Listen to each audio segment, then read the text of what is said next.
welcome to my channel. Vice Rhino here. Did it work? Did it work? Did I start a stream without technical difficulties? You guys can hear me? I'm pretty sure my desktop's unmuted, so you can hear the alerts when they pop up, which should be here. I shouldn't have to move them this time. I'm pretty sure I fixed that. I even I'm even like logged into the website that I always forget to log into and log into live. So I'm logged into that. I even have like the directory that I'm working from with all these tweets and stuff open, just in case I need to open one in my image viewing thing rather than reading it on Streamlabs this time. So do I have my shit together? What? I don't know if it's a Rhino stream without technical. I might have to mute myself randomly at some point and not tell you about it, just to pretend like I have. Oh yeah, you see my gaming chair back there? Yeah. So I if you probably saw the ad for that. It's an alright chair. Everything I said about it's in the ad. Watch that if you want. I'm not really going to say much about it here. So anyway, how's everybody doing? I know this isn't my normal time. I've had a hell of a week. Oh my god, it's been a week. It's been quite the week. Yeah, so last weekend, my cat had to go to the emergency vet. We noticed she was breathing like really labored just while sitting there. We called the vet to see what was up, and they were like, ooh, breathing trouble with cats, you better bring her in. And yeah, after $800 of diagnostics, we were then presented with the choice of come up with another $1,000 or so, or we have to put her down, because obviously they weren't that crass about it. It was like it's inhumane to release her without treatment, but at the same time vets aren't quite as compassionate, I guess, as hospitals. They don't treat first and ask for payment later. They like this was an emergency vet, so they get payment first. So yeah, that was harrowing. So it was like, do we tell the kids that they don't have a cat anymore, or do we find $1,000? But yeah, so that was not fun. We did manage to come up with it, and Kitty is doing well right now. She doesn't like me anymore because I have to give her pills, and that's kind of sad, but I'd rather have a cat that doesn't like me than have a dead cat. So yeah, and that was just the start of the week. Like, that was the end of last week, and it's just this whole week has been a mess between online schooling and other stuff like that. So that's why I delayed my stream to Saturday, and maybe being on a different day, different time, I'll get new people that don't normally make it to my normal stream. So hello, new people that can't stream with me on Thursdays. It's nice to have you with us. No, I don't have something in my beard. That's one of my hairs is just a little bit too long. It's getting time to trim it. So it's like it's like the two hairs right underneath my nostrils, or the two little tufts of hair right underneath my nostrils grow faster than the rest of them for some reason. So when I start looking like I'm growing fangs on camera, that's when it's time to trim. So no, I don't have something in my beard, unless that's not what you were talking about. Is it down here? Because I think that's just like a little gray tuft. But but it went away when I did that, so maybe it was something. So yeah, yeah, so Kat is doing well, but she does have a congenital heart defect, so she if we're lucky, we'll get another couple years with her. Otherwise, yeah, we'll take it as it goes. Someone asked if they were mouth pills or butt pills. I'd almost rather the butt pills, because at least you can't spit them. Well, I mean, I guess you could spit them out with the butt pills, but I don't know. She hates the pills, and like, we have the pill pockets and the treats and everything. Like, we roll them in meat, like cured meats that she likes and stuff. So yeah, but she'll like eat the treat around the pill and then spit out the pill. Oh, kitty fun. Well, thank you very much. Oh god, the name Wouter de Rick. I know I'm saying that wrong. I'm sorry. You can correct me in the chat. I will try and say it again. Anywho, admit it, those are nose hairs. I don't. If I pull it down like that, you can see the skin in between it, so it's not quite nose hairs. I actually grow hairs up here. I have to trim the top of my nose. Anywho, shall we read some really stupid... Oh, is Cirrus in the chat? Hey, Cirrus, how's it going? Okay. Oh, yeah, that was... Holy crap, that's a huge delay. And there's Norm D. Poots, more kitty fund. I appreciate the kitty funds. I did get a rather generous PayPal donation recently. It did cover a good chunk of it. So don't, like, if you're hurting for money, don't worry about me. We'll manage. But it is still appreciated. Because, yeah, like, sudden vet experiences are not fun. Anywho, let's read some dumb tweets. He's lying, nose hair gate. Sure, it's nose hair. Why not? I used to work at a call center, and my boss, like, he was clean shaven, but he just had like 2 massive tufts of nose hair coming right out of his hair, and it's like, okay, I'm not saying anything about it, but like, do you not look at yourself in the mirror in the morning and see that and think, I should probably do something about that? Like, he was a cool guy. I liked him. He was an all right guy, but like, come on. Anywho, on to some tweets. So this was fun.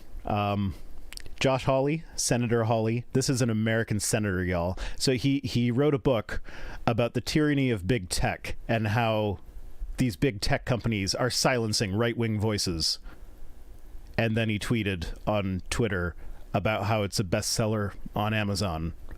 And like, yeah, I know it's probably a bestseller because the GOP like buys up thousands of copies and stuff like that. I've been in an MLM that got a couple books on the bestseller list using tactics like that. So like, I know how that works. But you can't sell it on Amazon, and yet they have cute round trimmers for that. They do. You can't sell a book on Amazon and have a bestseller on Amazon while complaining that you're being silenced by the media and the tech companies. Like, how is Amazon not one of the big tech companies? But yeah, this was beautiful. I just retweeted this, and it was like, this is art. And someone tagged Art Decider in it, and Art Decider said it is art, but I don't necessarily take credence with that, because I trolled Art Decider's Twitter just to see, and they call everything art. Everything is art to the Art Decider. But hey, maybe everything really is art. Oh yeah, and that's my biggest one. But it was too big to make big, so I'm gonna now that that's gone, I can make these ones bigger so you guys can actually read them. Cameron Bertuzzi, Capturing Christianity. Who created God? No one.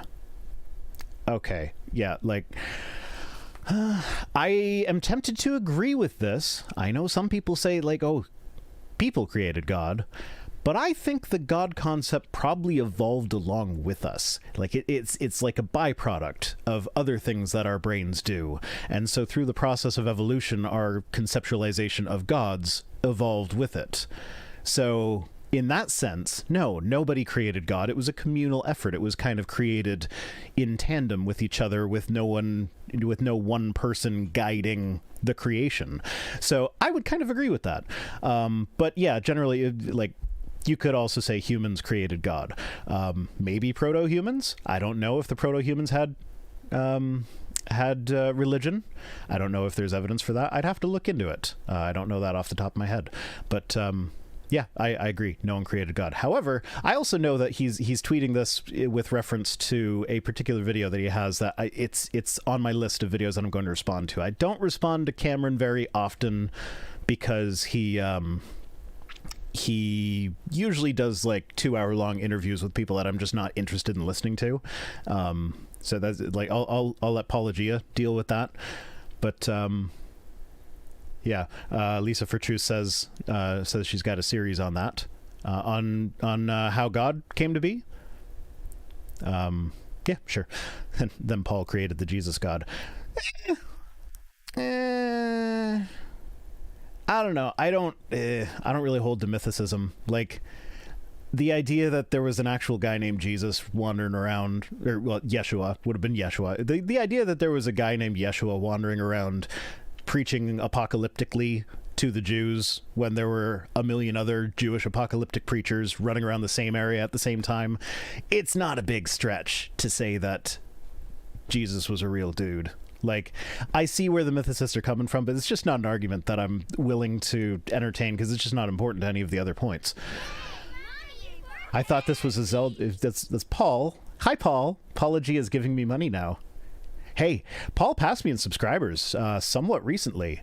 Like, remember way back when I was a little tiny? Probably none of y'all remember because my subscriber base rotates, I guess, a bit. But some of y'all might remember back when I had my little 10,000 subscribers celebration. Me and Paul had a little race to 10,000, and I just barely beat him. And then he beat me to 70,000. So congratulations, Paul. Yeah, I think he's at 73,000 now. He says, I thought this was a Zelda hot tub stream, not the dollar store red green show. Okay, I take it back. You're no congratulations anymore, Paul. I'm not wearing anywhere near enough plaid for that. I don't think there's even any duct tape nearby. I have duct tape in my toolbox downstairs, though. But yeah, Paul just passed 70,000 subs. Is well deserved. If you don't subscribe to Paul, I highly recommend it. He's got some great videos.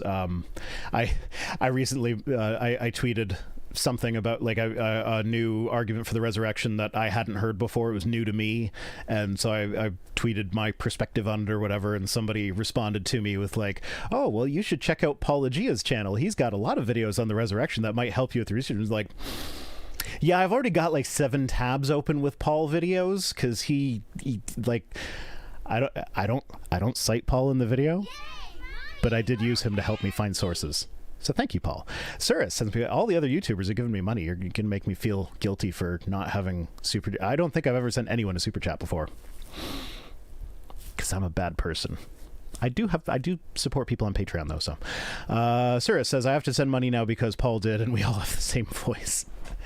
Surus and I have the same voice. I don't think I've ever been told that my voice sounds like Paul's. It has been suspected that I am Paul. Yeah, red green, nice. Yeah, I guess red green is kind of a Canadian thing. Do Americans understand that reference? There's a whole. It was the red green show. It's like a Canadian handyman wearing his plaid flannel, ranting about duct tape. It was great. Anywho, Grant R. Castleberry. I feel like this name needs to be said with a British accent. I'm not very good at them, but I'll give it a go. Grant R. Castleberry, the 7th Duke of Worcestershire. I don't know. But it sounds like a fancy name. It needs the third afterward. Grant R. Castleberry the Third. Something like that. So the reason why people don't want to believe in God is because if they do, then they know they will have to obey him. That's the real reason. That's why they suppress the truth. Okay, Grant. Holy shit. You saw someone get a 5,000 pound super chat? What does his audience member want, and what do I have to do to get that?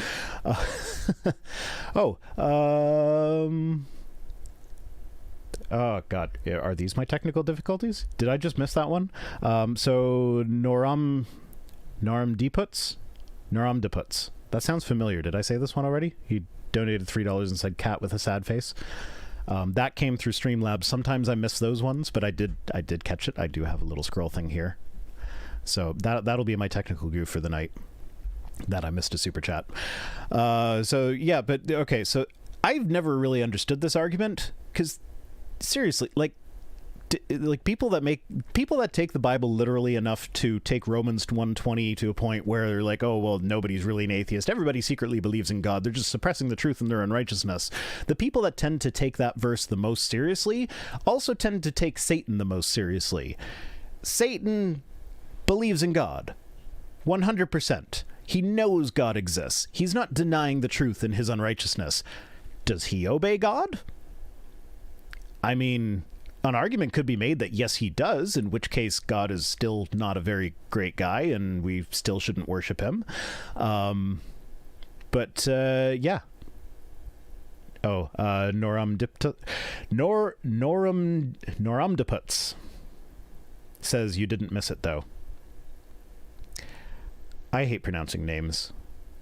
Some of these names are fantastic. The best are when it's a pun name and I say it like 5 times wrong and I don't get it, and then like on the 6th time it's like, oh, I'm an idiot. I should have got that. But yeah, I like the names. Oh, okay. Yeah, so like Romans 1:20 is just the stupidest argument. Like if you tell me that you know that I really believe in God, that's not going to get me to start acting as though I believe in God. If you really believe that, like, maybe I've suppressed the truth down far enough that I don't consciously know it, and I do know it subconsciously or something. If you really believe that's the case, just pretending like you know what's in my head better than I do is never going to convince anyone. So just like, don't even use that as an argument. It's just a stupid argument. It's something to make non-believers feel more comfortable with the idea that people that have never heard about Jesus are going to hell, because they knew Romans 1:20. So God's not being unjust. They knew, they suppressed the truth in their unrighteousness, and it's not helpful. Not to non-believers. Not if you want to actually get us believing. I have a few from this guy. Grant R. Castleberry III. He's the third now officially. I don't care if his parents are actually, or if his dad and his granddad are actually named that. He's the third. Whatever problems and trials you are currently facing are the exact struggles God planned for you to face before the foundation of the world. Christians, it's all for your good. Remember that God is kind, God is sovereign, and rejoice in all circumstances. That's fucked up. Like, seriously fucked up. Like, God planned for your baby to die of leukemia before he created the universe. But he created the universe anyways, in the exact way that would lead to your baby dying of leukemia. God is love. The Gatheist can't send a super chat. I have a bot that spams a link to a Streamlabs donation thing that goes through my PayPal. Try going through there if you really want to. Because sometimes super chat's dumb. I wonder if I can send myself a super chat. Send a super chat. No, I don't want to give myself $5. Screw that. Loser doesn't deserve that. Let's see. Did it work? Is it going to work?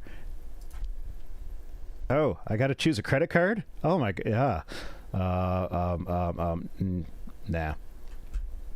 I thought I had a credit card on file with Google or whatever. So I just... Hi, Shannon. So I just... God is a fucking jackass. Yeah, I thought YouTube would just like bill my account because I have YouTube Premium, so I figured they'd just bill my account for that. But no, apparently I had to select a credit card and like type in my CCV code, and yeah, my wallet is in my non-pajama pants, which I'm not wearing at the moment. So I don't know my CCV code for. Well, I don't know. Well, I know one of them by heart, but I don't know which last 4 digits card is that one. So I don't want to sit here and guess at my credit cards and get locked out of all my bank accounts on stream. Okay. Just to send myself $1 and lose 30% of it to YouTube.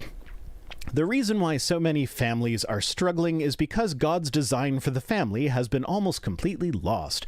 The design, a husband and a wife. The order, male headship and children's submission to parents. The ethic, love and obedience to God. The end, God's glory. That sounds like a fucked up situation. Like, okay, first off, the design, a husband and a wife. Why not partners? Why does it have to be a man and a woman? And I'll bet she's transphobic, so it would have to be a cis man and a cis woman. Couldn't be a trans man with a cis woman, or a trans woman with a cis man, or a trans man with a cis woman. It would have to be a cis man with a cis woman. And then a male headship.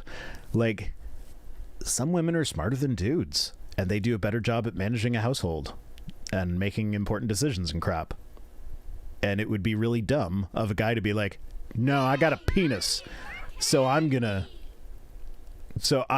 charge. Zeblik says test. Thank you. That worked. I was gonna send myself a super. Hey, wife, you're logged in. Send us a super chat. But no, I was gonna see if I could send it to myself. That's not the same thing. Don't log in as me because I don't know if that'll screw up the stream. But yeah, like having a penis doesn't make you better at making decisions. It really doesn't. That's just stupid. Children's submission to parents, to a degree, yeah, for their safety. Like there's like we don't let our youngest wander the streets by himself. He has to submit to our authority on that one. And when we're absent, he knows that his sister is the authority. We don't quite trust his brother with the authority yet, but we do let his brother like walk by himself to school and stuff. And They usually go for walks together, but he'd probably be allowed to go for a walk by himself. But our middle child is the one that when he was like 4 years old, he woke up at like 2 a.m, left went out the front door, like unlocked it, went out the front door, grabbed our van keys, he unlocked the van, got into the van, put the keys in the ignition, couldn't figure out how to start the van, so decided he was gonna the night before we had just had a fire at my brother's house, which is just around the corner. So he decided that, okay, well, I can't drive there, I'm gonna walk there. So then he got out of the van, walked to my brother's house, knocked on his door, and then scared the crap out of them because they thought like, oh, like his parents must be dead or something for him to have come to us in the middle of the night like this. So they came rushing over to our house, like banging on the door, and we wake up to a scared kid like, Uncle Oliver's here with Lee, he's outside. I'm like, what's going on? What? So we actually have like one of those like hotel door stop thingies like on the top of our door now that we can shut so that a short child can't get out of the house no matter what. Because of that, it's like, oh my god, I'm so happy that he couldn't figure out how to start the van. But this is there's a reason we don't quite trust him yet with the authority and stuff. Super chat catch up time. Derek Steen, $10 says, hey, Vice Rhino, I love your channel. Thanks for what you do. I've learned a lot. Well, thank you very much, Derek. Artemis Brain Sample. I know you, Artemis. You've sent me stuff before. Says, here, have $2.10. But he sent $3 because YouTube takes their 30% cut. Thank you, Artemis. Alfonso Lapulse says, if you send yourself a super chat, is that insider trading? That would be like the worst form of insider trading because you're guaranteed to lose 30% on every trade. So that's like, I'm gonna at some point like figure out which credit card's which and like send myself a super chat for $1 just to see if I can. But yeah. Anyway, back to penis-based decisions, or next thing. Cat Ferret. Let's make this smaller. Ooh, let's go this way. No. Yeah, there we go. There we go. What the fuck does looking different from your parents have to do with the theory of evolution? Well, this is where I want to be snarky, but I also kind of want to be educational because like that's the reason you look different from your parents is because of genetic recombination. Dad has DNA, mom has DNA. Mix them together, it's about a 50-50 mix. Which genes end up in the baby?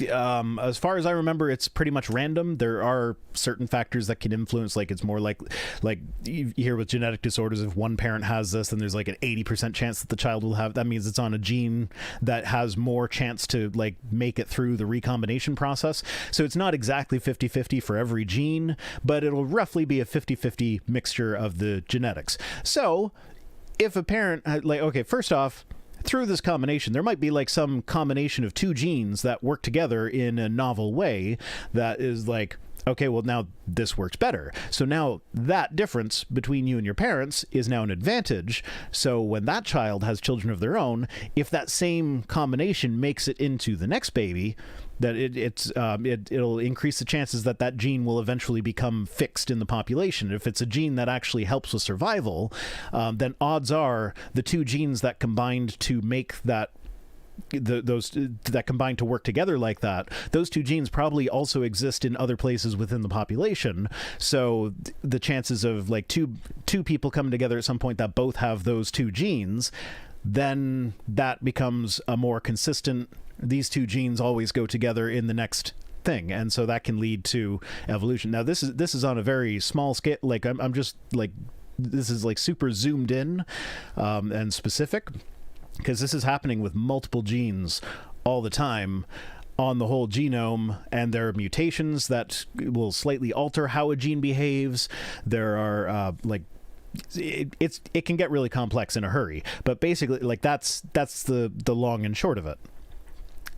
Well, not so much the long, more the short, but like, yeah, variation means you're different from your parents. If you're different in a way that helps you survive, whatever that difference is has a better chance of making it into the next generation. My dad was bald at 35. I basically look like my AV pic. I don't know what your AV pic looks like. You got Jesus doing middle finger. Does that mean you've got the long, luxurious hair? Oh, the crab episode. Okay, so I'm going to do something that is probably inadvisable. I'm almost never on my Discord. I pop in occasionally just to see what's up, but this is Discord related, and I'm going to share the link in the chat now, so if y'all want to like join my Discord, you're welcome to, but don't expect like lots of one-on-one interaction with me, because I usually forget that I even have a Discord.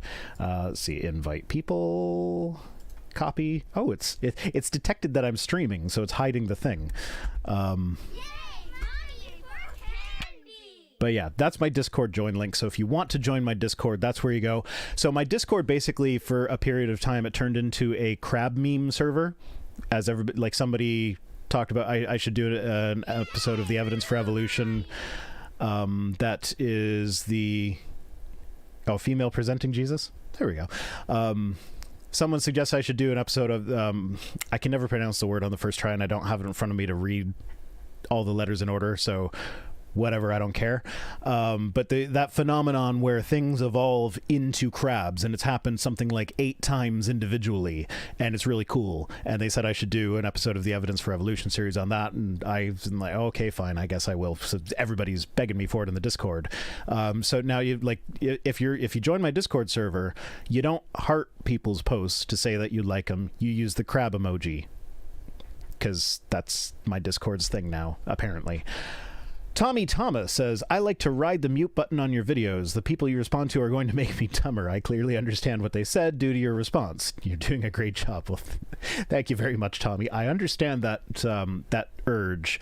I personally, stuff like my own content, like stuff like that I listen to, I prefer podcast form. So the mute thing would be like, because I like to listen while I'm doing other things. So the mute would not really be feasible, because like if I've got my hands in a sink full of dirty dishes, I'd have to like rinse off and then dry and pull out my phone and hit me. By the time I've done that, they're done their part now. So not really feasible for the podcast listeners. So if you didn't know, I do my show as a podcast too. So the link for that is probably in the description. Might not be. I don't know. Whatever. If you search for Vice Rhino on your podcast app of choice, I'll probably come up. I think I'm in the search things. I think. I can't promise, but I think. Anywho, Zoidberg? Evolution said, why not Zoidberg? Yeah, fair. Good point. I gotta stop moving this thing around, because it never works properly. Okay, let's make him smaller. Stevie! Steewix03 says, the left when you get an abortion. Yeah! Slay that cluster of cells, queen! The left when you have a miscarriage. Sorry for your loss. Yes! That's called choice! Get it? It's pro-choice. If you choose to have a baby and then you have a miscarriage, that's sad. That's a loss. They were planning on a baby. Now they don't get a baby. That's sad. Sorry for your loss. If you are not ready for a baby, it would not be good in your life right now, would not be good for you, would not be good for the baby, wouldn't be good for anyone, and you choose to have an abortion, go for it. That's your choice. You don't owe the fetus your bodily resources for it to develop. And, like, I don't even know why it's, like, I mean, I do know why, but, like, it's like for the first 2 weeks, nothing even close to neuronal activity develops. It's not a person. It is literally just a cluster of cells. It's a blastocyst beginning to be an embryo. We'll actually get into this a little later too. But then, like, it's not until like the 3rd trimester that the parts of the brain that actually make it able to think and feel and stuff, like anything more than just an automated response. Basically, it's only in the 3rd trimester when that stuff starts to develop. So 3rd trimester abortions, that's where the nuance kind of kicks in, where it's like, well, should we attempt a cesarean to save this individual person, and then, or, well, not necessarily cesarean, but because even then, like, you're forcing someone to undergo surgery in order to save someone else's life. You can't force someone to donate a kidney to save someone else's life. So even then, the woman's rights kind of trump the rights of the fetus. Is like going in to do an intervention to harm one person to help another is like C-section is quite harmful. Like my wife's been through a couple of them. It's not pleasant. Yeah, so basically it comes down to the woman has the right to not have her body parasitized. And like, I know people don't like calling it a parasite, but it's another being that is sucking on your life energy. Life energies. I sound wooey, but yeah, no. But this is choice. That's what choice means. It means that if you lose a baby that you wanted to keep, it's sad. Anywho, just I don't know if I clarified, but just for clarity's sake, I like throughout the whole pregnancy, it is the woman's prerogative to have an abortion. That I don't like. That's not a question. I need to catch up on these donations, otherwise I'm going to forget about them. Uberscheiser is that the German word for shit? Does it end in an R? I didn't know it ended in an R. I don't think that's it. I think I'm misreading that. Has donated $5. Says, "Hey Rhino, did you hear about the two peanuts walking down the street? One was assaulted, but yeah, well, I used to work at a rainforest cafe, and one of the times when I was cleaning the table at the end of the shift, I accidentally knocked a salt shaker onto their hard rock floor, and it shattered. So I quickly grabbed a battery that was in a thing nearby, and I put it down, and I took a little picture of it, and I was, oh look, it's a salt and battery, because that's how I roll." Regios has donated $30. The quality of the stream went up with Mrs. Rhino Apology and Shannon Q in the chat. LOL, just wanted to hear you say this. Enjoy the work you do, Vice Rhino. Thank you very much, Regios. And the other one was a roasted for it. There we go. Kevin Sorbo. I almost didn't have a K-Sorbs tweet in here, but he flew in right under the wire. Tweeted this one out just today. Says, "If a business can refuse service for not wearing a mask, then they can refuse to bake your cake. Firstly, if I recall correctly, the cake people won that, not the gay couple. So they won the right to deny service based on immutable characteristics." Peebo Thulu says, "Wouldn't the whole abortion debate be different if we'd never evolved from monotremes or marsupials?" Yeah. It would. If we were specially created, there would be no reason for this ridiculous gestation process that we go through involving viral DNA from an ancient virus that our common ancestor with, I think most of the other mammals. I'm not sure if marsupials have the virus. I don't know how far back the virus goes, but a similar virus has independently infected various things that has ended up like with the suppression of the female immune system in the womb area for the development of the fetus. Otherwise, the immune system would just kill it. Like I think live-bearing fish got that infection independently or a similar one. But yeah, so I think, okay, back to this thing. I think the birthday cake people actually won that lawsuit. I disagree with that verdict, because the way I see it is like, no, if you open a business to the public, you should be open to the public. You have to serve a member of the public. You can't deny them service based on your bigotry. Now, the mask, though, that's a matter of public health.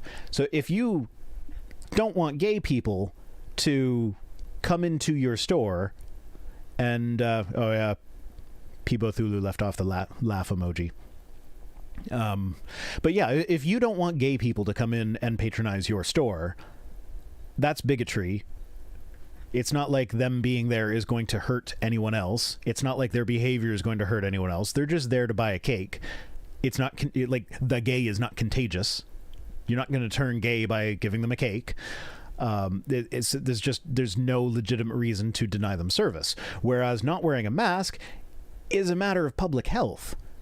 Like if you're not wearing a mask in the middle of a global pandemic with a virus that spreads through the air, that's a public health hazard. You could potentially cause someone to die by coming into the store and like buying a cake or whatever. So it's just two completely not comparable situations. Yeah, refusing gays is like being racist. That's exactly like replace the word gay with black. There you go. It doesn't work for masks because you can choose whether or not to wear a mask. You're not being denied service. You're being asked to be considerate of other people's health. That's not the same. Whereas you can't choose to not be gay or not be black or not be trans or any other of the groups that Kevin Sorbo would like to see blocked from service. Frank Turek. Yeah, wouldn't be one of these streams without Frankie boy. I've hardly ever seen a so-called deconstruction where somebody leaves Christianity, they deconstruct their faith, that does not somehow bring up sexual behavior as a reason they left Christianity.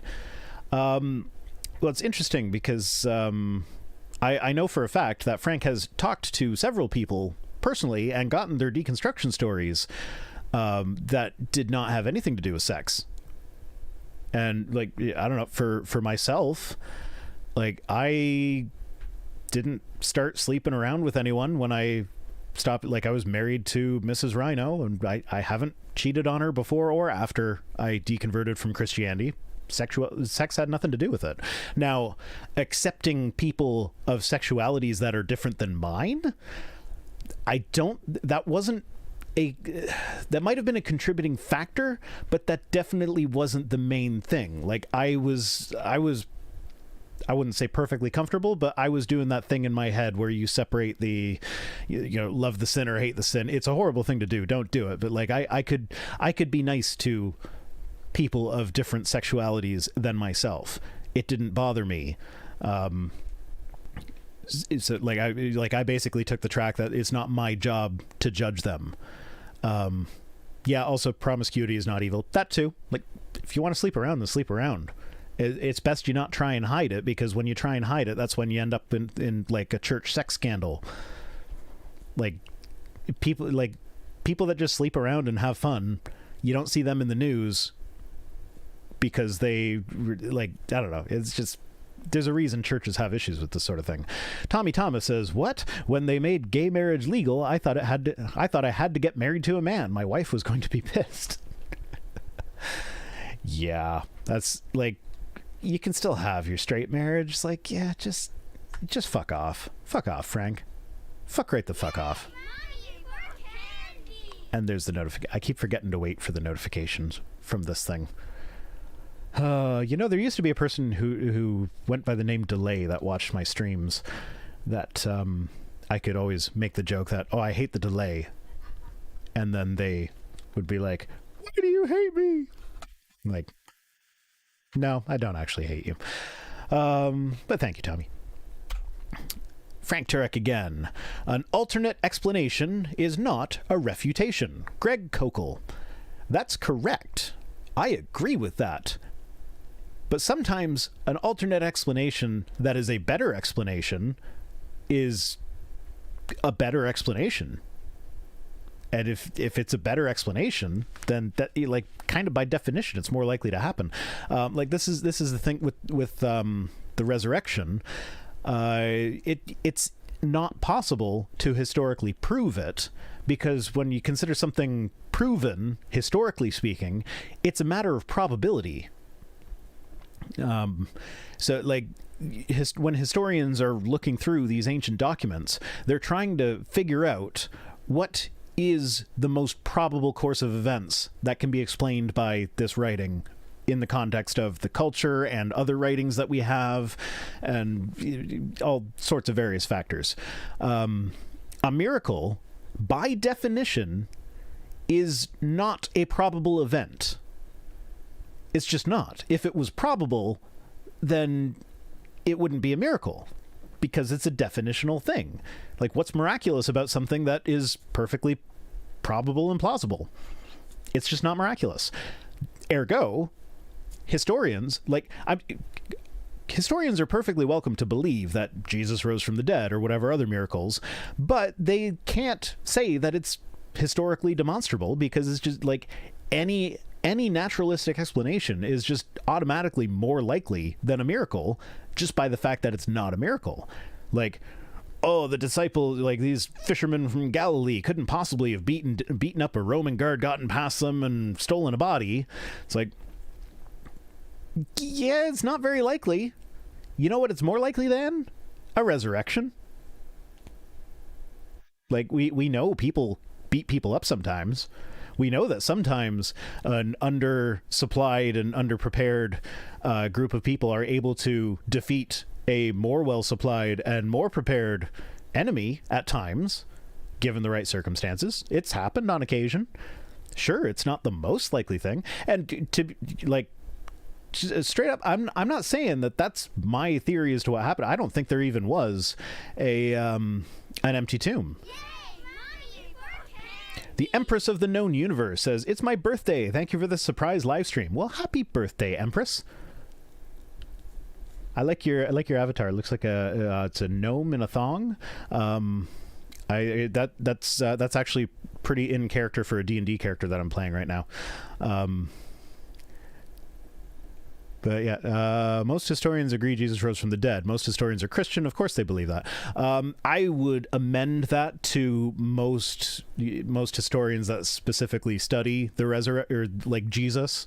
There are very few actual historians that study Jesus. It's not... It's just not a very common, and most of the ones who study Jesus are Christian, and that's the whole that's a big chunk of the mythicist argument, is that they're, and this is one of the things that I really don't like about it. I forget whether it's Richard Carrier or who's the other one? Was it, who wrote Jesus Mything in Action? Was that Carrier, or was that David Fitzgerald?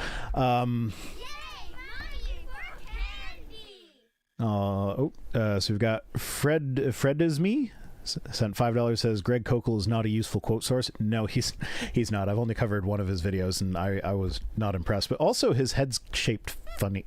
Not okay, his head's not shaped funny, it's his hair. But like when I was cropping him out for the thumbnail, it was just like, oh, that looks terrible. I have to like smooth this out because he had all these bumps. But it was just his hair, like, I don't know. It was weird. Adam Boughton for $5 says, I used to judge people who slept around. Looking back, I kind of actually envied them. Now I just hope that doesn't make me an awful person. I mean, you're not an awful person now. Maybe you were. I was an awful person at one point. I think I'm a better person now.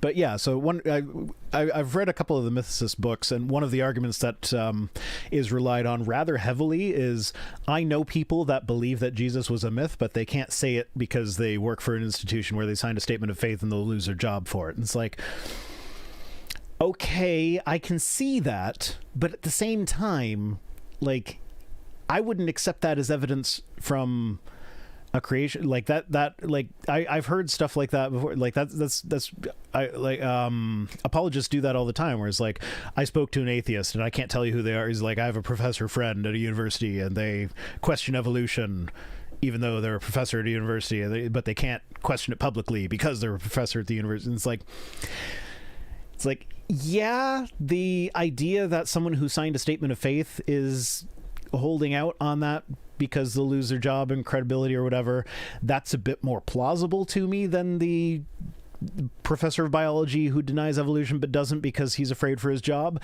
Like that sounds more reasonable to me, but I wouldn't accept that sort of argumentation from a creationist who denies evolution. So why would I accept that from someone who denies that Jesus was a real... And I know the position's a bit more nuanced than that, but yeah, they like, make with the goods. And like I said, it doesn't really affect any of my arguments. So it's like, I'm not going to espouse the minority position based on what I see as insufficient evidence. Like, when the majority position is that Jesus was a real guy. Yeah, I get it. There are problems with the field with people that work for religious institutions. Oh, is Kenny back? Question for you. Can you admit that evolution is a religion? It's not a religion. Like, it's a biological theory that explains the diversity of life. Like, it doesn't qualify as a religion. Like it's got like there are there's Christians who believe evolution, there are atheists who believe evolution, there are Muslims who believe evolution, there are Jews who believe evolution, there are Hindus who believe evolution, there are, name a religion, and unless it's some obscure thing that is localized to some tribe in the middle of nowhere that hasn't even heard of evolution, I guarantee you there's people that are part of that religion that accept evolution. If evolution is a religion, it is one of the most open and accepting and welcoming religions that there is, that it does not discriminate. People of any faith can join the faith, which is a really weird way to do religion. Well, nowadays it is. I mean, the ancient polytheists probably didn't have an issue with that. So, I mean, they would just, like, you roll in, conquer a territory, and be like, oh, you got these gods? Well, we got these gods. Let's merge them together, and we now have more gods. So, yeah, they didn't really care. But, yeah, I changed to accept at the end. But, like, evolution is, like, yeah, I don't know. Believe and accept. I understand why the distinction is made, but I don't think it's all that important of a distinction. But I understand why people do think it is. So I did switch to accept at the end. Yeah, let's see. Did Kenny say anything since then? No, I don't. Oh, yeah, there he is. Yes, it is a religion because you worship Charles Darwin as your high priest. You haven't heard me talk about Darwin, have you? It's like it's so funny to me when people bring up Darwin. Well, okay, I do have my little Darwin doll back there wearing a Vice Rhino mask, but that's more just for fun.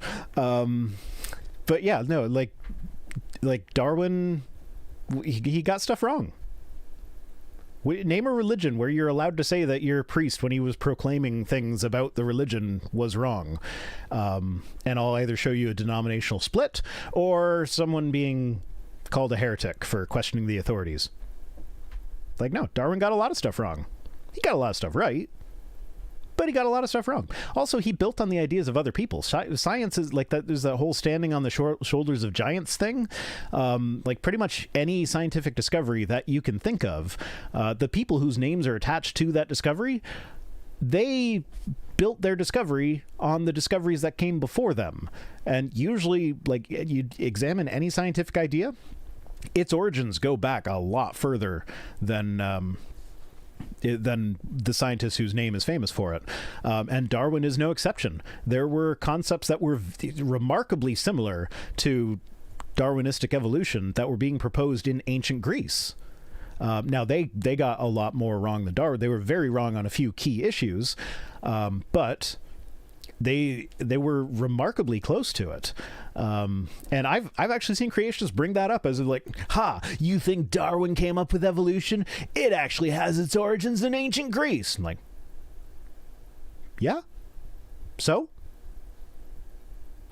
I don't like that's I don't understand why it's so hard. Like that's not an issue. That's just a complete non-issue. Like, guess what? Einstein's work had its basis in Newton. Einstein's work had its basis in Newton's work. Does that make Einstein's work any less important? No. That's just the way science works. Evolution is the reason for racism, and that's why it's evil. You're thinking, oh yeah. Okay, before I deal with that, I did a Twit tweet. I did a dumb. So I posted this. So this person says it baffles me when paying people enough money to live is why it baffles me that paying people enough money to live is controversial. I agree with that. It should not be controversial. I like the whole thing where it's like, if you make more on unemployment than you do working, then the people that are providing the jobs are not actually employers. They are parasites that are taking advantage of the most desperate people in society. That's like that. I agree with that. But so what I did here was I was trying to put these two ideas that seem like they're contradictory ideas, but they seem to always exist in the same minds. So it's like, if the job doesn't pay enough to live, you should just go get a better job. Just go get a better job. But then they'll turn around and be like, oh, well, people should stop thinking that low-paying jobs are beneath them and just take whatever job is offered at whatever wages rather than live off unemployment. Like, how dare you expect to live off of unemployment, you lazy parasite? But also, if your job doesn't pay enough to live, get a better job, get better qualified to get a better job. It's like these two ideas just don't work together. But when I tweeted this, I forgot to include like the rolly eyes emoji or something at the end. So people thought I was being serious. So that's why I am my own Twit tweet. Oh, Mrs. Rhino timed out Kenny. Bye, Kenny. You won't be missed. But yeah, back to the evolution racism thing. Oh my god, they killed Kenny! Oh, yeah. But yeah, like, so social Darwinism has led to racism on occasion. Social Darwinism is garbage. Like, we've evolved to a point where we can consider our moral systems and we can make decisions that might not necessarily be good from an evolutionary perspective, but are great from a societal perspective. Yeah, I did a bad tweet there. That's why it's up here. I am my own twit on Twit tweets tonight. But yeah, so like evolution, we've evolved to a point where we can consider our actions, we can consider their impact on society, we can consider so many other people's perspectives on the matter that is like, yes, you can do a social Darwinism thing and be like, oh, evolution, like this would be better for the species if we did this. And like, okay, but as individuals, we're not actually looking at necessarily what's better for the species. We want what's better for the society. So yes, you might say like, oh, we want to be stronger, so we should only mate strong people and we should kill the weak. Like at age 13, give them a physical test, and if they're too weak, then we kill them. And maybe that would make the species stronger in the long run. Is it good for society? Fuck no. It's not. Social Darwinism is not good for society. So like, yeah, evolution can be used for racism, but like, even if that was the argument, like evolution, belief in evolution actually leads to racism, which it doesn't, but if it did, then all that does, Adam Broughton sent $3 with no comment. Thank you, Adam. But like, even if all of that was true, that a belief in evolution, or an acceptance of evolution, an acceptance of evolution led to racism, then that doesn't mean evolution didn't happen. That's just an argument from consequences. Like, bad things happen sometimes. And if evolution is one of those things, then evolution is one of those things. Denying it doesn't make that stop happening. It's just a denial of reality. So like, argument from consequences, but it doesn't even lead there. So whatever.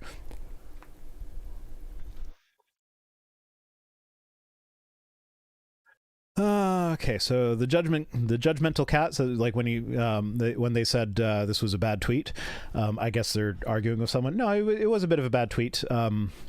They said that they're on the spectrum. That I suppose that would be the autism spectrum, which would mean that like social cues are like an emoji would help with a social cue that would be missing for someone that has a hard time picking up on social cues normally. So yeah, this was my bad. I clarified it later. I didn't delete it, but I did clarify, and I posted the clarification as a reply. And I did respond to people that were directly seeing it, but like, yeah, I should have been clear. And I think that's my last one. I think I purposely put myself at the end. Yeah, back to big tech. So now, what's that non-beer you drank? This it's called water, like out the toilet. Yeah, I think I've only got one beer left in the house, and I was saving that for later. Yeah, the /S and /J help for people with ASD. I understand. I do try to give signals. I generally don't use the /S and /J. I would use emojis. I hope that's helpful too. Otherwise, I will start using the /S and /J.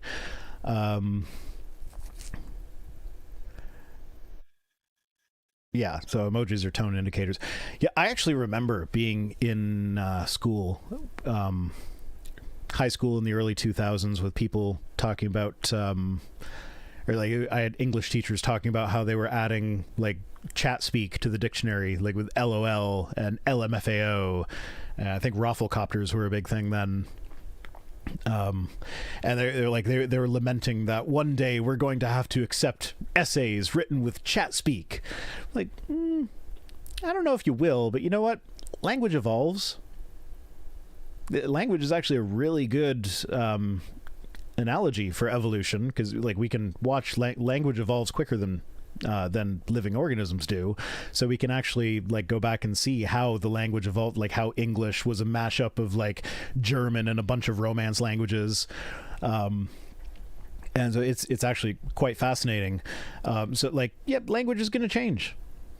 Like I have people on my Kyle Butt video talking about how Kyle should have used the word fewer instead of less for the "you believe in one less god than us," and it's like, you know what, that one's such a common statement. I didn't actually watch the Ricky Gervais thing. I just knew that was the only one that he tweeted, because I've seen it before. I don't remember. Maybe he says less, maybe he says fewer, but it's like, if it evolves to the point where we're using less instead of fewer, is that really such a big deal?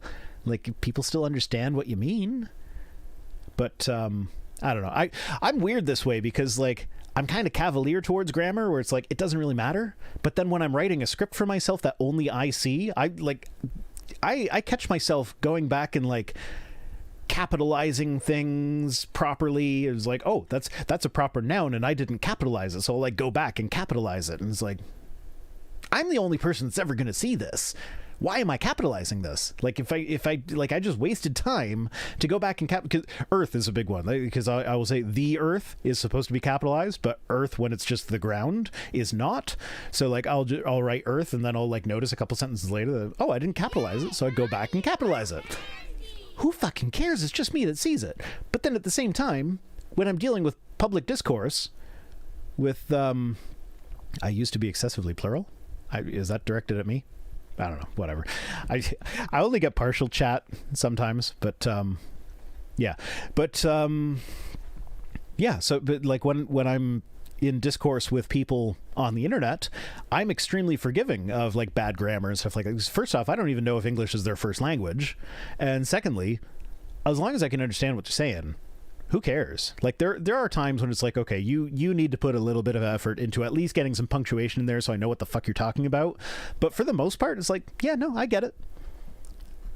Like, whatever. Lord Illuminous Poo. Illuminous Poo. See, that's one of those pun names I got. Love Red Green Paul and Rhino. Yeah, we're all pretty awesome. Okay, so shall we get on to some genetics? Let's see. Should I make the video bigger? Should we block out Darwin? Oh no, my Lord and Savior Darwin is being hidden behind the video. Boop. Let's make it full screen. There we go. Do not the cat though. The earth, no, the earth, no, it's the earth. That's a deep cut. Actually, I'm not going to say who that was, but if you know it, you know it. But like, this is a person that I had an extended interaction with like videos going back and forth. I didn't find out until like most of the way through that interaction that that person actually has like he's on the spectrum as well, and so it was explained to me by someone else that he might be fixating on me. So I actually kind of cut, like I was kind of enjoying the back and forth, and was like, oh, this is going to be a source of response videos for a long time to come. And then it's like, no, if he's fixated, I don't want to be bad for someone's mental health. So I actually I cut off the series before I was really intending on it, and just like, okay, well, here's what we have so far, so just watch that. You can decide stuff. Oh, you guys can probably hear all that crap. Yeah. What is that? That is, I think that is just, I don't, there's an SD card in a USB thing that I have that's,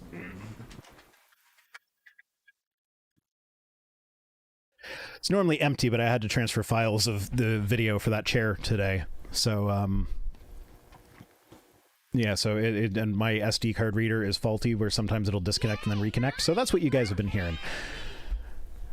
Oh, this is poorly planned out. I have to alt-tab out of the video to see my super chat. Terrence Clark, Rhino, you language descriptivist. Many linguists are. I see what you're doing, but I'm not sure what you're saying. Shot myself in the foot, I guess. Okay, let's... Oh, you know what? Oh, no, don't do that. Don't do that. That's not what I'm trying to do. Are these the technical difficulties? Pop out chat. I can do that. And then I can do that and do that. And you guys can't see anything. You just hear me saying do that a bunch. And then Windows is kind of goofy with resizing windows that are sharing a window. Windows, get your shit together. You shouldn't be goofy with Windows. It's literally your name. Okay, let's see. Please do more voices, accents. No, you don't want that. Someone. Terrence Clark, cunning linguists are. I'll see myself out.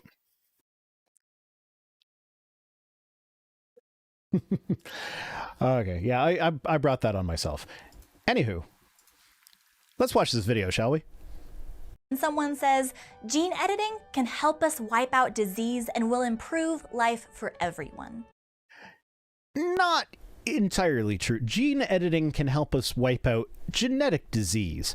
Now, some genetic diseases are on mutation locuses of the genome, not locusts, but locuses, loci. That makes sense. That's where the god of chaos would wreak his havoc. Yeah,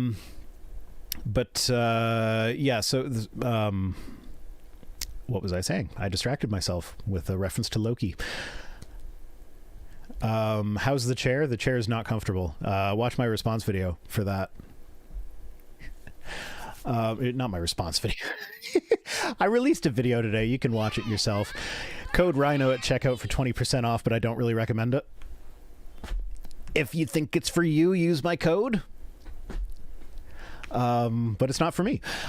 Jake 4D, as long as I'm distracting myself anyways, may as well read the super chat. I like the extra clarity included in yesterday's Kyle response. A lot of people get the alternate base 2 plus 2 wrong. 4 out of 4. Now, is that 4 out of 4 in base 4?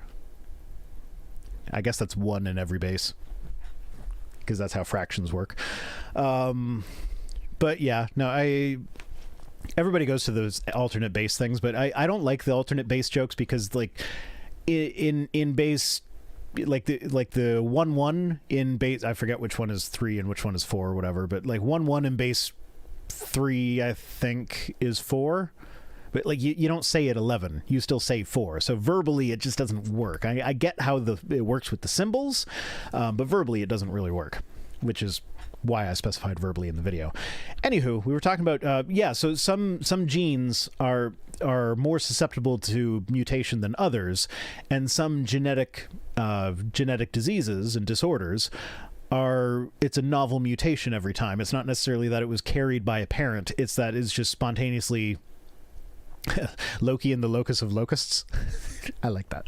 But it's not necessarily that one of the parents was carrying this genetic disorder and it could have been switched off with CRISPR. It's just that it's a mutation that happens sometimes. So no, genetic disease will never be eliminated. However, CRISPR does have, not necessarily CRISPR, but like there are some other technologies that are being worked on as well. CRISPR is just like, it's been the most promising so far. It does have its issues, as we'll get into in the video, but yeah, like we're not going to wipe out genetic diseases with gene editing technology. I don't think. Like maybe in the distant future we'll figure something out, but not now. What would you say? I would say what I just said. That's the name of this channel. I have another video from them on the docket for responding to. It was like, I picked my video to respond to that I just finished making yesterday or whatever. Or no, I'm in the middle of scripting it. I don't even know what I'm doing right now. But yeah, I picked the video that I'm currently scripting, and then as soon as I spent like 2 hours hunting for this video, and like I'm looking at like, okay, no, I've seen this video before, I've responded to that video before, like I need to find something new, something fresh, and so after like 2 hours of hunting, I found it, and then within like 5 minutes of starting my script, I stumbled across a video from this channel and the video that I'm going to respond to of Cameron's as just like, now I have 3 videos in the docket. Why couldn't those videos have been there while I was hunting? But whatever. In recent years, talk of gene editing has become extremely popular. Yeah, that's because CRISPR is fucking fantastic. Also, if you're new to the streams, I don't know exactly. It's something to do with VLC, and I think it's because I store the videos on a network storage device, and my local network isn't exactly perfect. But like all the weird crap going on here is not the video, it's me. So that's how it's supposed to look. I'm sorry for that. I'm sorry that I make their videos look worse than they are, but I'm sorry. Extremely popular. Gene editing technologies like CRISPR promise. There's the CRISPR. Alfonso Lapus says prediction CRISPR will become a generic term like Hoover or Kleenex or Xerox. Xerox not so much. Like some people say Xerox. Most people in my area say photocopy. But yeah, Xerox is quicker to say, so why wouldn't you say Xerox? But yeah, it might. I could see that. Like let's CRISPR this motherfucker. That sounds pretty badass. But I really mean like edit his sperm so that he has a healthy baby. Not only to eradicate disease and disability, but also to provide human enhancement and designer babies. That is very much a matter for future ethical debates. It's a long way off from there being designer, like we're not approaching designer baby territory, not anytime soon. Like we're still a long way off from the getting rid of genetic disorders thing. Like CRISPR is in its infancy. It's exciting, but it's like she's making it sound like this is going to be happening next year. It's like, no, it'll be like 20 years away before it's used as a therapy if it's successful. And then that'll be a therapy for diseases and disorders and stuff that will not be designer babies yet. Like maybe designer babies in the future. I don't know. That's an ethical conundrum. Like there are positives and negatives to that. But that's not like, I mean, that's a conversation that we need to start having now so that when it actually comes to the point we know what to do about it. Oh my God, I took the disc out and it's still sitting there. It still just popped up the Explorer at me and was like, please insert a disc. Like, no, fuck off. I took the disc out so you'd stop telling me to insert a disc. But this powerful technology comes with a host of major ethical issues that need to be carefully considered and addressed. Yeah, absolutely. Abso-fucking-lutely. We agree.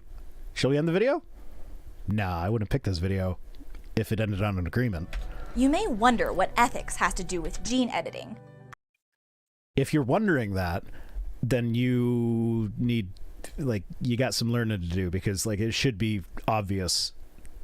It should be very obvious. I want a panda baby. Yeah, let's have panda babies. CRISPR could make furries real. Like, not just a fursuit, but like an actual furry. I do love inserting things, but not necessarily genes. Like, you have to do it ethically. After all, doesn't eradicating disease and disability sound like a no-brainer? Yeah, it wouldn't eradicate, would mitigate, not eradicate. It could eradicate some. Could definitely eradicate some genetic diseases, but there are some that it wouldn't be. It's true that we can and have used technology to alleviate suffering in the world, and that is a good thing. Okay, good. It's a good thing. We need to have some ethical discussions about what should and should not be on the table for CRISPR use, but it absolutely should continue development, and we should investigate it as a future means of making human life better. There, we agree. Yeah, no, we don't. But sometimes our well-intentioned actions can have devastating, unforeseen consequences. Here it comes. The next time someone says gene editing can help us wipe out disease and will improve life for everyone.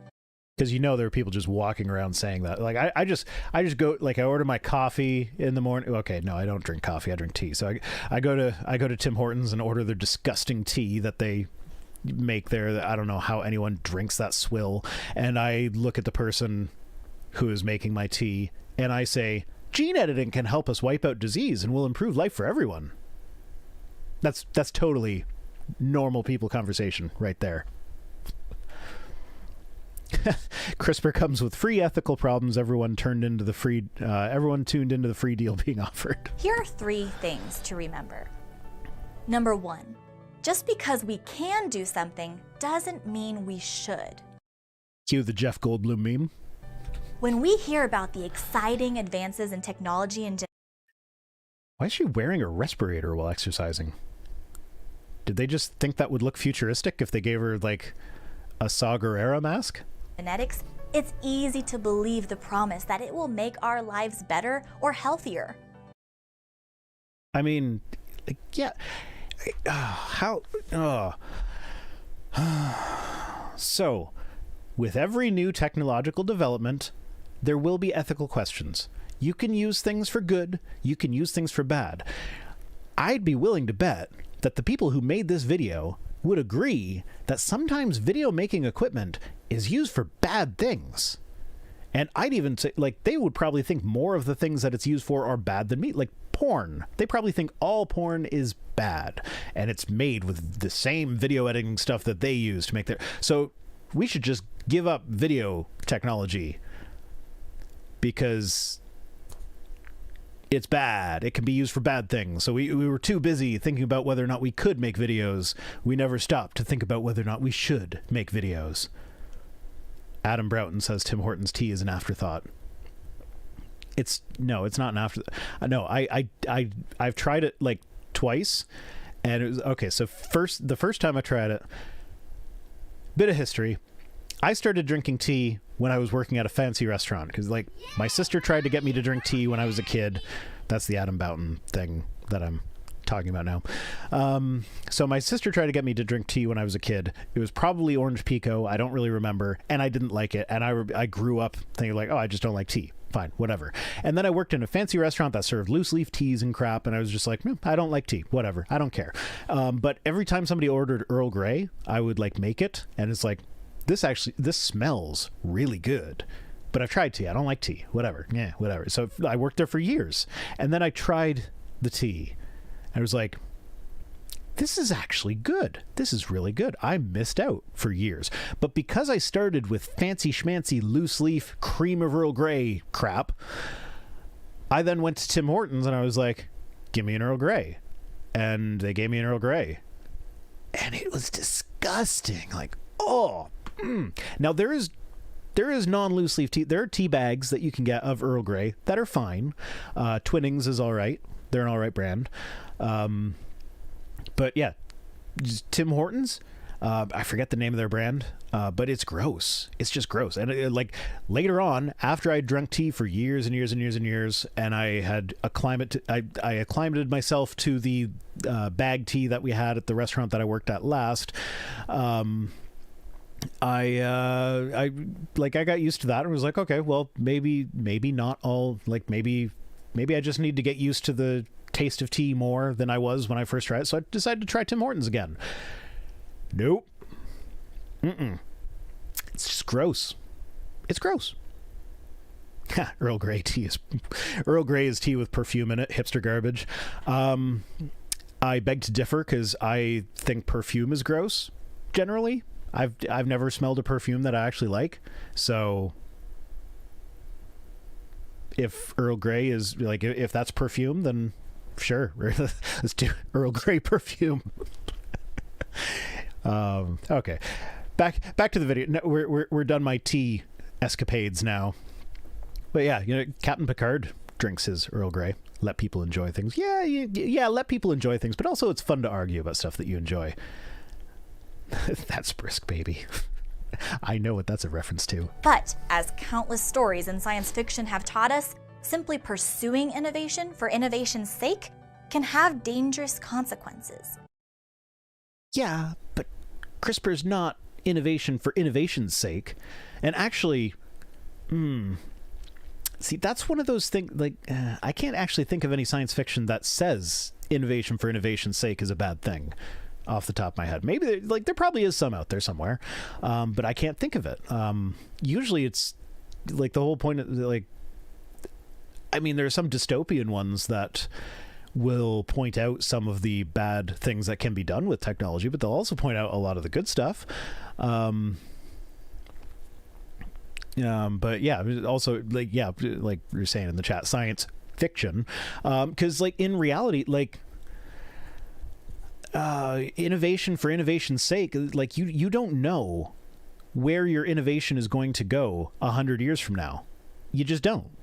Like Maxwell's equations, when Maxwell developed his equations, he didn't know that would make the development of radio and TV possible, like broadcast radio and broadcast TV, that we wouldn't have developed that if not for Maxwell's equations. That's not why he developed it. He didn't develop the equations because he wanted to figure out a way to broadcast stuff. England was actually looking into broadcast technology when he developed his equations, and they were going down a completely different road. But yeah, and then the lady, like, I think it was Hedy Lamarr, I think, if I'm getting the name right. She, in World War II, she developed a technology that allowed a torpedo from a submarine to not be jammed. Like its tracking mechanism would not be jammed by the enemy jamming equipment.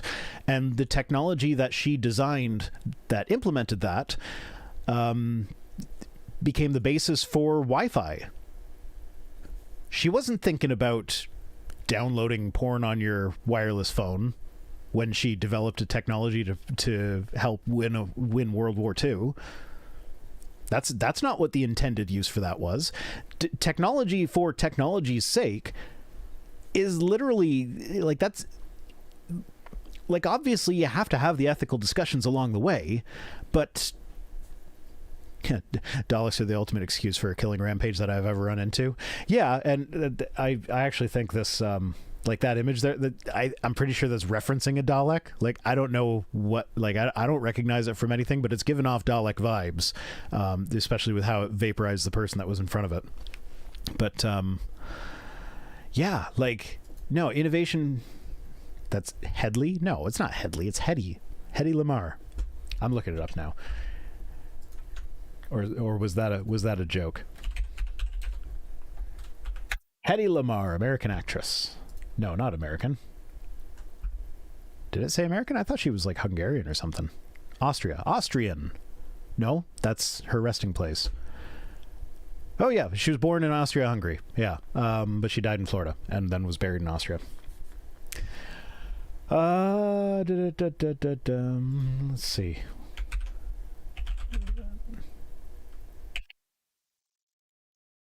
Yeah, I think it was her. Yes. Frequency hopping spread spectrum. That technology led to Wi-Fi. Mrs. Rhino wants to go watch porn. After the stream, Mrs. Rhino. Video's almost done. That's why it's important to ask, not only can we do something, but should we do something? Yeah, and scientists ask that all the fucking time. As technology... There are ethical review boards that if you're doing an experiment, especially with, like, if you're doing an experiment with CRISPR on human embryos, that needs to go through ethical review boards all the time. Like, ethical review boards are a basic part of science. She continues to advance. The question of should we will get more and more weighty. I mean... Yeah, I mean, if you're developing weapons that can kill more people with a single button, then that obviously you need to have some heavier ethical discussions with that than the guy who invented the sword. For example, a group of researchers at the Francis Crick Institute in London used CRISPR technology to edit 18 human embryos. Those aren't what embryos look like, by the way. Human embryos that are used in scientific experiments, firstly, to the best of my knowledge, they are all like leftover embryos from in vitro fertilization treatments. So these are embryos that are basically going down the drain no matter what. So as long as they're dead anyway, and...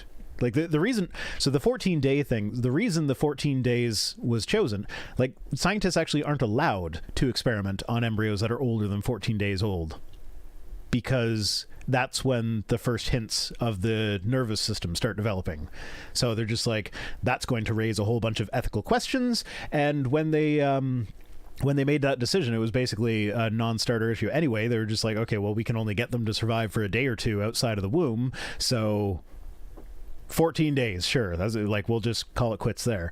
And it's only been up until recently, like I think 2013 was the first time we even got close to the 14-day stage for embryos. Like, there's no brain activity. There's nothing resembling a brain. There's nothing that can be called a brain. These are unambiguously not people. They're not babies. They're not sitting in a test tube with a soother. It's a clump of cells, like we discussed earlier. But yeah, so just keep that in mind. And also, the Francis Crick Institute, they never mention it in this video. Francis Crick is the dude who heads up... Oh, no. I'm thinking of Francis Collins. My bad. I was going to say it's the the BioLogos guy. No, that's Francis Collins. Getting my Francises mixed. But when they finished, they found that around half the embryos ended up with what they called major unintended edits. Yeah, I don't know which study she's specifically looking at, but there have been 3 recently that discovered this. Yeah, every sperm is sacred. I know. I actually, we were discussing that today with regards to the vaccine, and it was all I could take to not break out into song. But like our daughter, it turns 12 at the end of May, and then May 30th we can book her. May 30th is when the government of Canada has said you can start giving the vaccine to kids in between 12 and 16. So she's excited to get her vaccine, and and of course on every announcement post or whatever, you have people in the comments being like, I'm not giving the vaccine to my kids. I'm not injecting experimental materials into my child. That's child abuse. And so we talked about how, like, all right, first off, the vaccine process, like, it starts out, the first time it's used in humans, it'll be like 20 people just to see whether or not it's even safe. They're not even worried about whether it works at that stage. They just want to make sure it's safe. And then they slowly raise the number of people that are used in the trials. They did do it a little quicker with the COVID vaccine because, emergency and all that. But like with the COVID vaccine, eventually it got to the point where they're doing the trial, the experiment was 40,000 people. And then after that, like, the experimental phase is over after that. That's phase 3 trials are done. Now it's time to release it into the wild and monitor the population, because sometimes there are effects that are like, it's a 1 in a million chance that effect's going to happen. So statistically, you're just not going to see that effect in a group of 40,000 people. Give the vaccine to 1 million people, though, you'll see one of those effects. And that's how the blood clot thing came out with the AstraZeneca vaccine and the Johnson & Johnson, is that's a very, very rare effect that just doesn't happen often enough to have come up in the trials. So they and they took the appropriate actions. They paused it. They investigated everything. And so we were talking about how, like, the kids that are in the trial, or that have been in the trials now. Lisa says she's halfway to 5G. Congratulations. I get to book my shot next week. But yeah, so like we were talking about how, like, the first kids in the trial, you could say they were being experimented on, but it's a safe bet that it's not going to hurt them. Like, we've got lots of data at this point that it's safe in humans, and there's not really an indication that would suggest that it would not be safe in children humans. So they proceed with caution. They do the trials, and then when the results of the trial come back, they say, okay, we'll give it to kids. So I was joking about how, like, I would have happily signed up my kids for medical experiments, and then of course that led to the discussion of the "Every Sperm is Sacred" song, which I sadly did not burst into because I was cognizant of the fact that there were children in the room, and that song would raise questions that I'm just not prepared to answer at the moment. Yes, Fauci ouchies. I like the Fauci ouchie term. I forget where I heard that first, but I love it. But yeah, anyway, back to the video.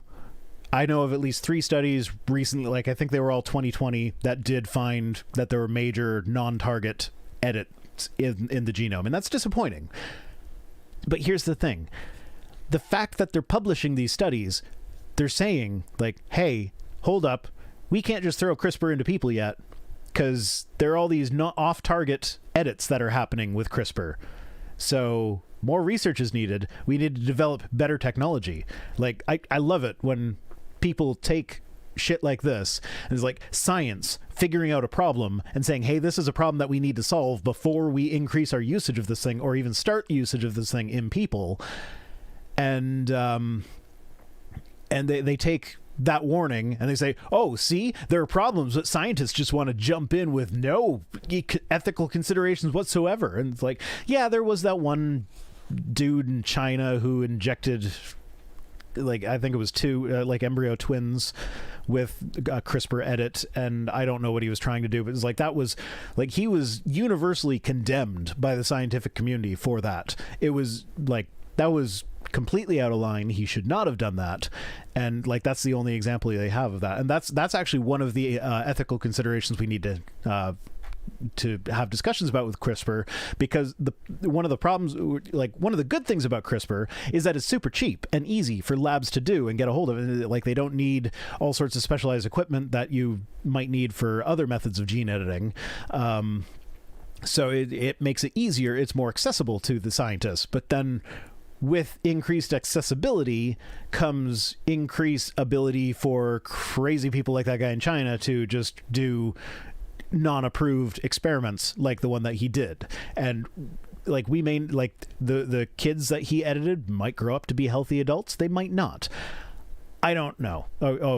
Yeah, he was trying to make them immune to HIV. Yeah, I think that rings a bell. I feel like that was the one that he was going for. But like, yeah, that was massively unethical. He was universally condemned because we know that CRISPR is not ready for that yet. And this is why. These major unintended edits are more harmful than they sound. They can actually lead to birth defects or life-threatening medical problems like cancer. Yeah, they probably could. Which is why we're not using CRISPR on people that are bringing their babies to term. And those issues could permanently enter the gene pool and affect future generations. Oh, Alfonso says CRISPR, or as Americans call it, chipser. I like that. That's good. Sometimes our finite minds don't always foresee the potential dangers or ramifications of these innovations on human life. You're literally talking about a study that found the potential dangers and ramifications of these innovations on human life, and using that as evidence that we don't know, we can't foresee the potential dangers or ramifications of these innovations on human life. Fuck you. Like, really? Like, it's not like they're hiding these studies under a rock. You wouldn't have heard about it if they were. This is why it's dangerous to separate science from philosophy and ethics. Fun fact, a person recently purchased Lost Christianities by Bart Ehrman off my Amazon wish list, and because I'm not good at the reading thing, I actually downloaded the audiobook, but I like to have the physical book to reference as well, because I probably will be referencing this quite a bit. But I just learned towards the end of this, I'm going to have to look up these the references from the early church fathers, but most of the early church fathers were against philosophy, like a lot. Like, they were talking about how they were talking about how, like, oh, what does ancient Greece have to do with Christ? Because ancient Greece is where philosophy was born. And they would actually come out and say, like, you know, if we needed philosophy to prove God, then that means there was no point in God sending Jesus. Like, what was the point in that if we can get to God through philosophy? So they would actually speak out against philosophy, and I was shocked at that, because the people that are the most prone to sophistry are also the most likely to be quoting these early church fathers as authorities for things that we should be believing. And then, like, to hear about how Rhino hates the book learning.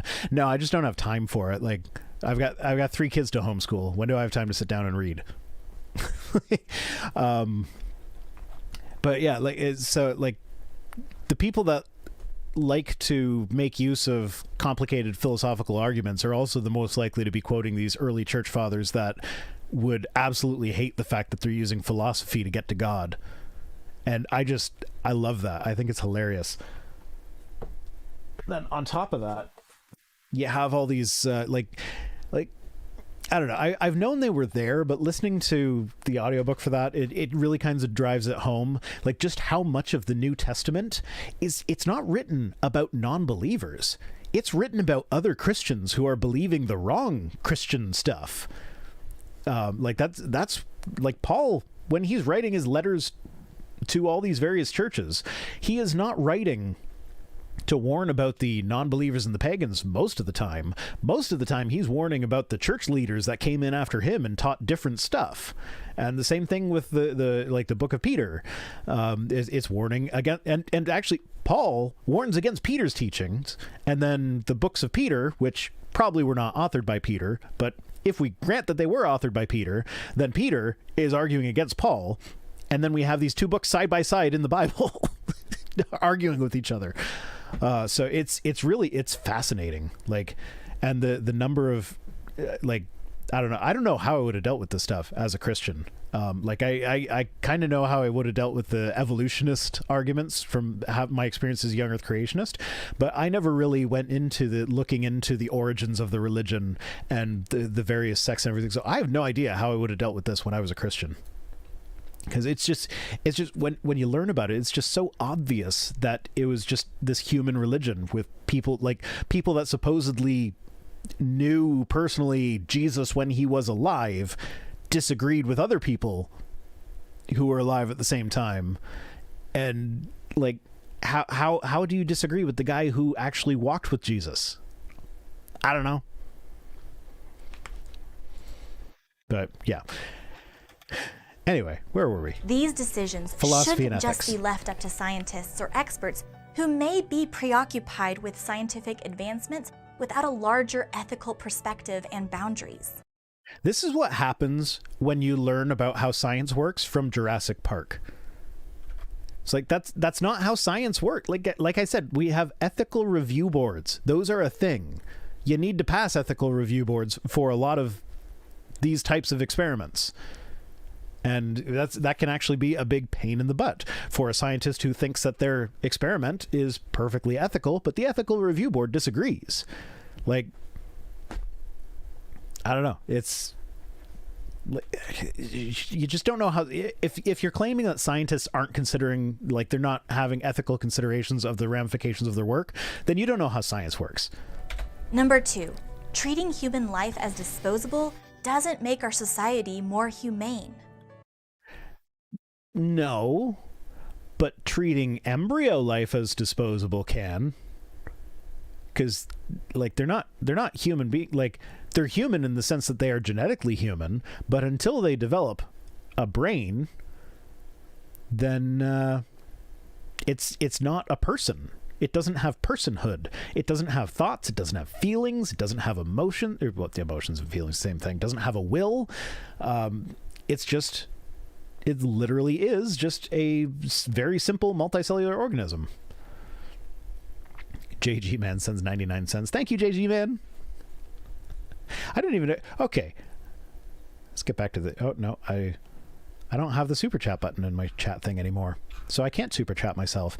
I like slid the slider all the way down and it gave me $1. It didn't give me 99 cents, so I was just curious how you got that. Anywho. Oh yeah, that's probably gonna pop up here in a sec. I'm jumping the gun again. Sorry. It's a lump of cells. Yeah, it's like, it's not. It doesn't have personhood. There it is. There's the 99 cents. Thank you.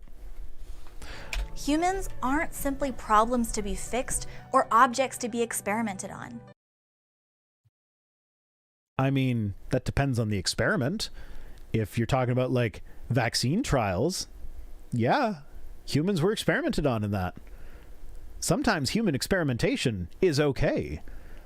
In fact, I like a lot of times these people that like the people that like have these sort of perspectives on science, a lot of times they kind of have a libertarian streak as well, where they'll say, like, oh, if somebody's at the end of their life, should they not have the right to try an experimental drug that might prolong their life? Should they not be able to take that risk on for themselves?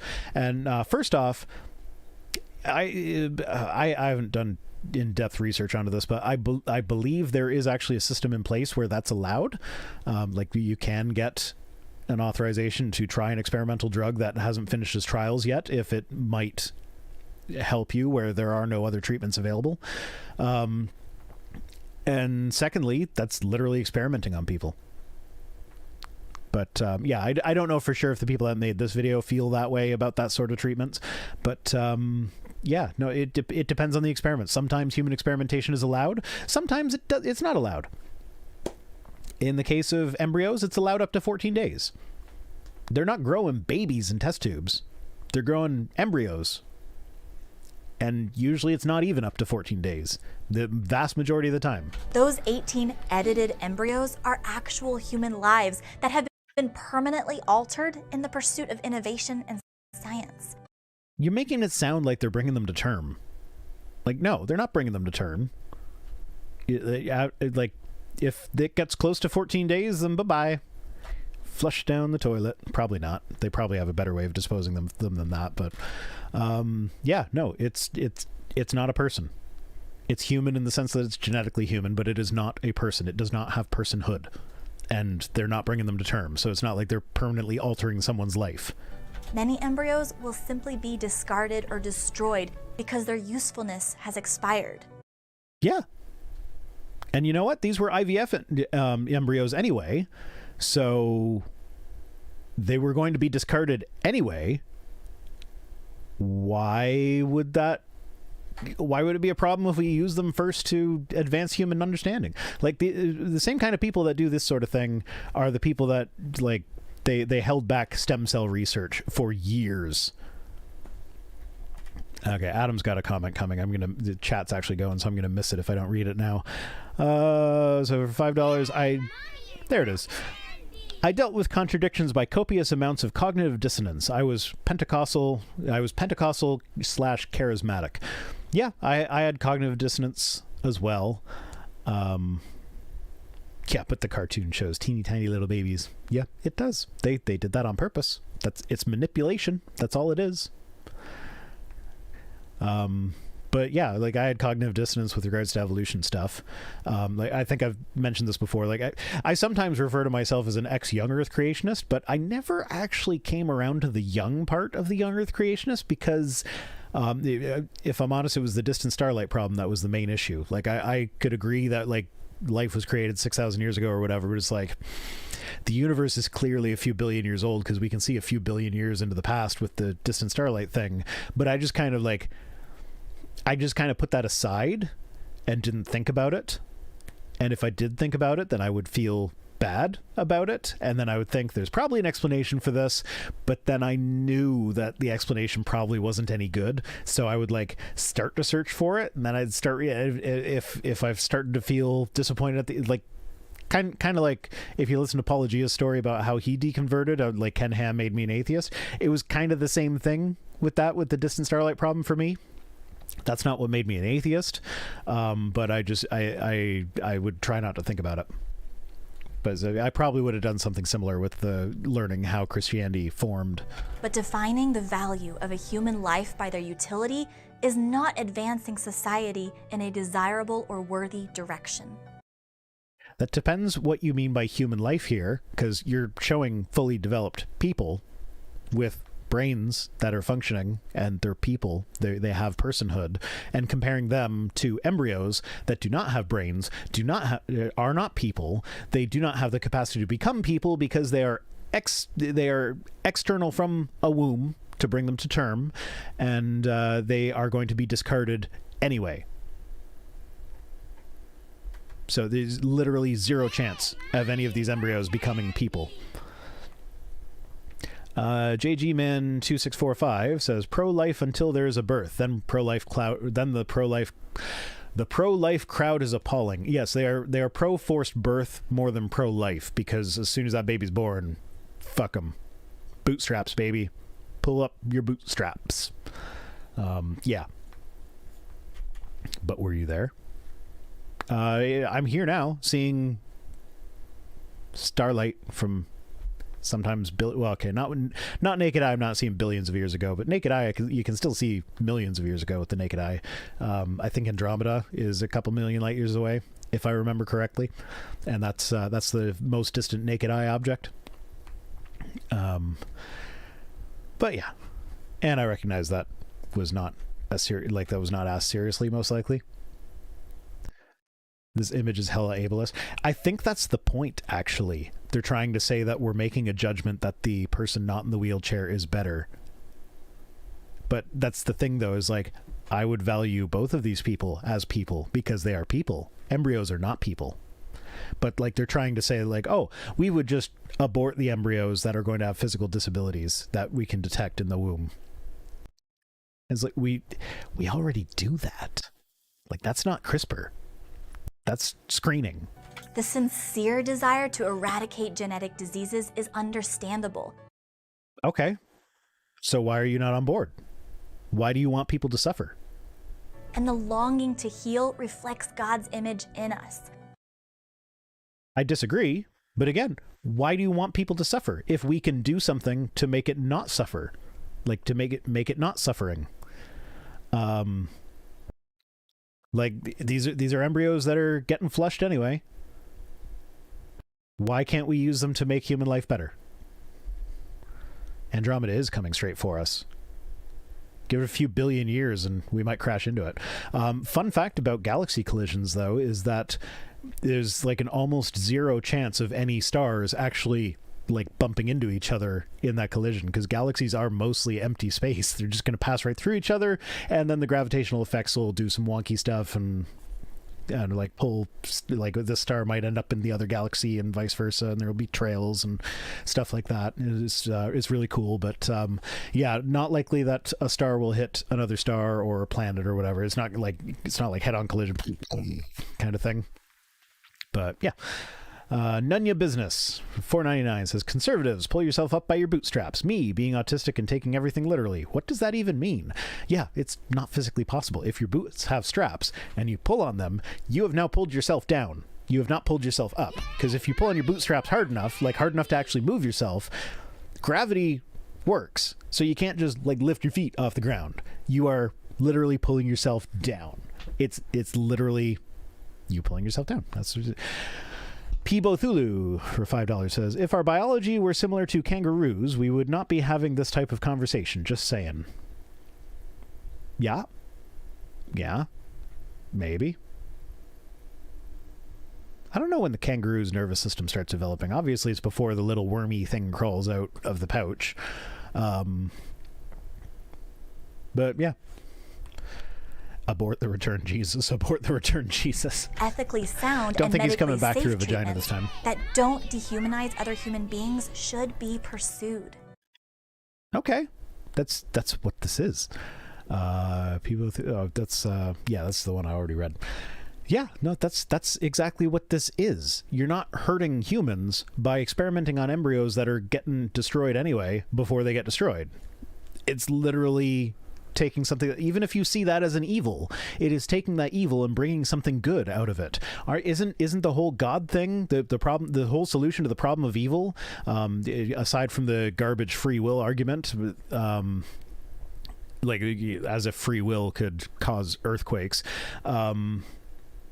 but yeah, like that's the whole solution to the problem of evil, is that God has a plan so that an evil thing that happens will build your character or will bring around a greater good in the future. So if you consider the destruction of these IVF embryos that are getting destroyed anyway to be an evil, why are you against us using this evil to bring about a good? I mean, the ends don't justify the means. She would probably agree with that statement, but then when presented with the problem of evil, it would switch around to, oh, yeah, but it does for God. The ends justify the means when God does it, just not when we do it. But we must proceed with an ethical framework and in a way. That guy's mouth is creepy. Like that cartoon, something about that mouth just drives me nuts. And yeah, we have an ethical framework for it. That's why they're not allowed to experiment on embryos greater than 14 days old. Like that's not even like I described earlier, it's not even until the third trimester that the brain starts developing the areas that actually imbue you with personhood. But because neuronal connections start happening at 14 weeks, they're just like, oh, that's the hint of a brain, so let's just stop there so that we don't have to have that discussion yet. So like when it gets to a point where we can keep embryos alive outside of a womb for longer than that, then yes, that's a discussion we're going to have. But like at the moment, it's like we're not hurting any people. We're hurting embryos. Of the human Not even hurting. They don't have the capacity to feel pain. They don't have the capacity to want to stay alive. To become like God with our own ideas about what is good and evil.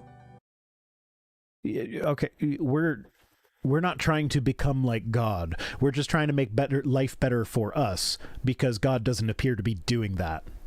So we got to do it. God helps those who help themselves. You know why? Because God doesn't actually help anyone. So if you help yourself, that's the best you're going to get.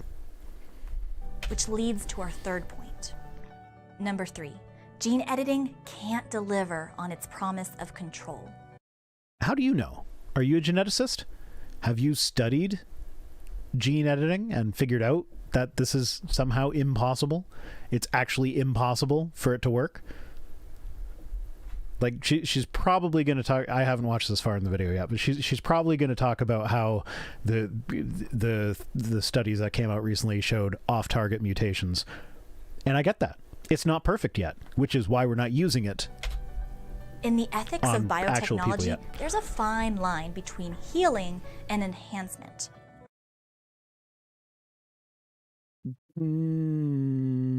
Maybe. Healing is fixing something that's broken.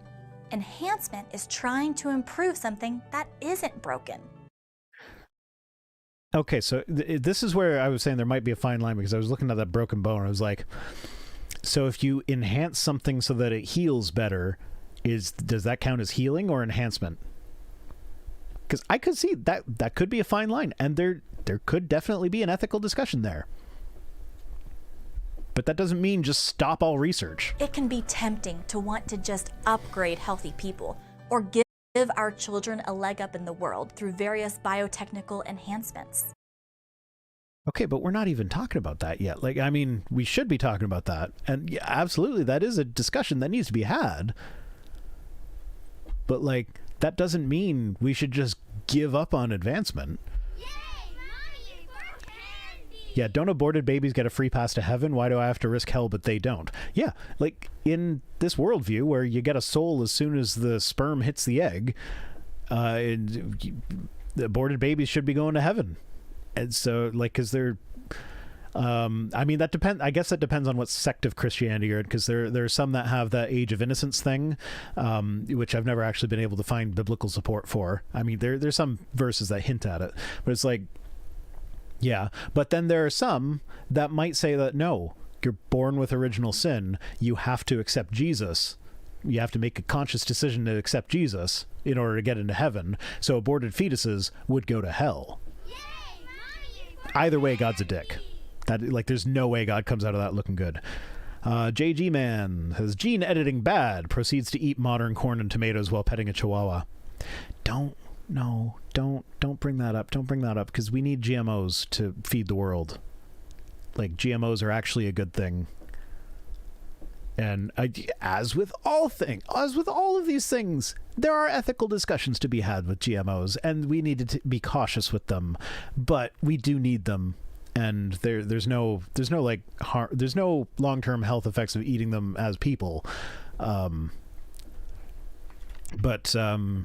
Yeah, but there are ethical concerns there too. Scientists are concerned with ethics. But this desire to enhance humanity misinterprets what it means to be human. And okay, so what does it mean to be human then? Exposes the urge to have complete control over our lives. I mean, we don't have complete control.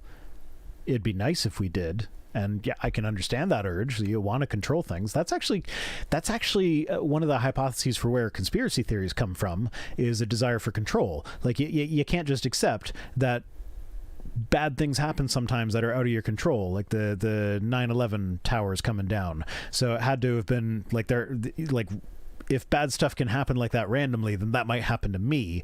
So like I'd rather believe that it was controlled by the government or whatever, and there's someone behind it.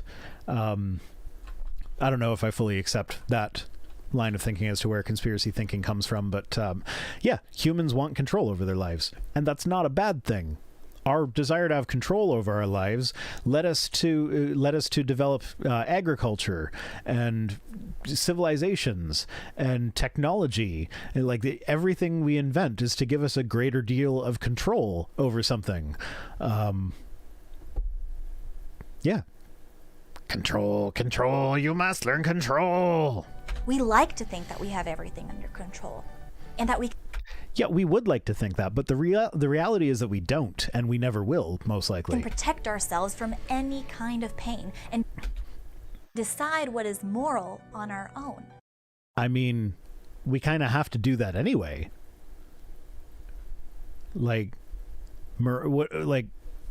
there's no one deciding morality for us, and if someone else did tell me that they were deciding morality for us, then I would use my moral system to evaluate whether or not what they said was actually moral. So otherwise, how can you know that what they have decided is moral to you? Like how do you know morality is morality without your own morality applying?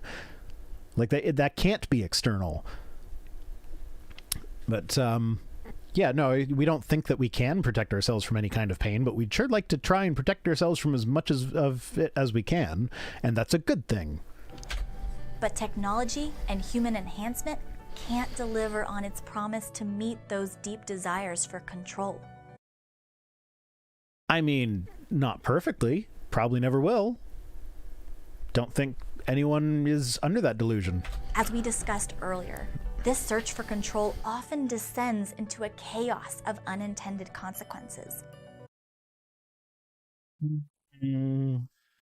I mean, not necessarily a chaos. Like, if we're talking about the off-target gene edits, then like that, you're like, yeah, that would be pretty chaotic. But that's exactly why we're doing these experiments, to figure out how to control it better. And then we don't use it on humans until we're like on humans rather than proto-humans. Then people are like, I don't know. You know what I'm trying to say. As long as we keep looking to technology to solve our need for control or security or hope, we'll find ourselves disappointed.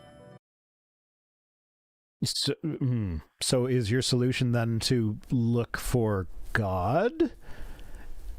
And that won't be disappointing? It's like, sorry, but there doesn't appear to be a God. I don't think there is one. I don't think we're going to have control. I don't think God has control. So, like, if someone doesn't try to control it, then it's just going to go out of control. And to all appearances, God's not in control. What we're missing can't be provided by technology. In reality, our craving for purpose, security, and the freedom to create and invent without hurting others is best met when we love our Creator and love our neighbor more than we love ourselves. Yeah, I mean, no. But, like, there are Christian scientists out there who work in genetics and shit. Like, I'm sure some of the people working on these embryos are Christian. Probably. Statistically, less likely in some places than others, but you're like, I think most of the studies were, let's see. I've still got Hedy Lamarr open. Oh, no, these guys are Chinese, I think. Oh, no, my bad. Oh, geez. Jesus Christ. There's like two there's like two Chinese names on the list, and they're all American based. So yeah, they're in the States. I'm looking at this as this one's got 1, 2, 3, 4, 5, 6, 7, 8, 9, 10, 11, 12, 13, 14, 15 names on it. So there's 15 authors of this paper that was working on embryos with CRISPR-Cas9. And they're in the United States. University of California, I think? Columbia. Yeah, so University of Columbia, I think at least one of them was from Columbia. So being in the United States, I think the rate for scientists that are religious is about 40%. So with 12 of them, there's probably at least one Christian in the group. Statistically speaking, that's the most likely. But yeah, and that's just one of the 3 studies. So the next time you're talking about technology and someone says, gene editing will help us wipe out disease and help create better lives for all. Did I go back? No, I didn't go back. She's just repeating herself. Okay. Remember these 3 things. Remember that these 3 things are mostly non sequiturs. Number 1, just because we can do something we're in doesn't summary. mean we should. It's summary time. We can get rid of that. Oh my god, go away. Please insert a disc into drive F. No! I don't wanna do it. Fuck you, drive F. Drive F you. Oh, well, that was fun. We talked about gene editing. Yeah, 40%. It's 40% in the States. I think it's a little lower in other places. There are actually some places where the scientific population is more religious than the general population, which was a bit odd to me, but yeah, in the States, it's about 40% of scientists. And I'm remembering that number as Neil deGrasse Tyson was saying it, and he actually specified as 40% of scientists pray. So it might be a higher number that are actually believers, but only 40% will actually ever pray. Yeah, no, she didn't go to Hitler. So good job there. So thank you, everybody. Thank you for joining me. It's been fun. It's been a pleasure. Saturday night stream is weird. So hopefully I got some of you that I don't normally get. Jeremy Bake seems to be missing. I miss you, Jeremy. Mrs. Rhino equals drive F. Yeah, need to insert my hard disk into drive F. Okay, you know what? So recently we did like a clean out of some old technology stuff that's been kicking around, and I still have a USB floppy drive. Like it's on its way to the e-waste dump, but I have a USB floppy drive. I don't think I have any floppy disks anywhere, but I have a USB floppy drive. Temporarily. It probably still works. I have no disks with which to test it. Anyone need a floppy drive? Oh god. So yeah, I guess it's time to say goodbye. It's time to say goodbye. Thanks for confirming I was right to quit Twitter. Yeah, I will bring you the worst of Twitter for the week that I see most of the time. William says great stream. Thank you, William. Thank you, Alfonso. Yay, Mommy, Mrs. Rhino's giving me the hurry up. So I'm just going to sit here and chat with you for a couple more minutes. We have to do groceries. So Mrs. Rhino has this shirt with a heart on it, and the heart is the exact same shade. Well, okay, it's not the exact same shade. It's a little lighter, but it's about skin tone color. And it's positioned in such a way that at first glance it looks like her tits are hanging out of the shirt. And it's funny. Made me do a double take. Okay, time to end the stream. I got a couple I thought I heard more than one super chat come through, but I'm only seeing one. There's no quote, and Mrs. Rhino's getting ready to throw a chess piece at me, so credits.